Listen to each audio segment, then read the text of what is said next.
Hello everyone. Today what we are going to learn is how to create and post 3D photos on Facebook. You can upload 3D photos on Facebook by following few steps only. However, before we start, please do subscribe my channel to bring more tech info for you. And if you already subscribe, thank you for watching. Now let's come back to the topic. Open Facebook app from your device. Tap on what's on your mind at the top of your newsfeed. Scroll down and tap on 3D photo. Select a photo and wait till it gets processed. You cannot add multiple photos to a post.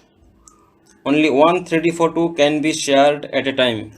Preview the 3D effect by scroll or moving your smartphone. Add text and any other content to your post.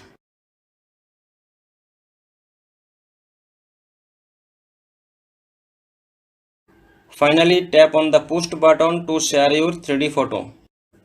Keep in mind that 3D photos cannot be edited. 3D photos cannot be added to an album. That's it. Thank you for watching.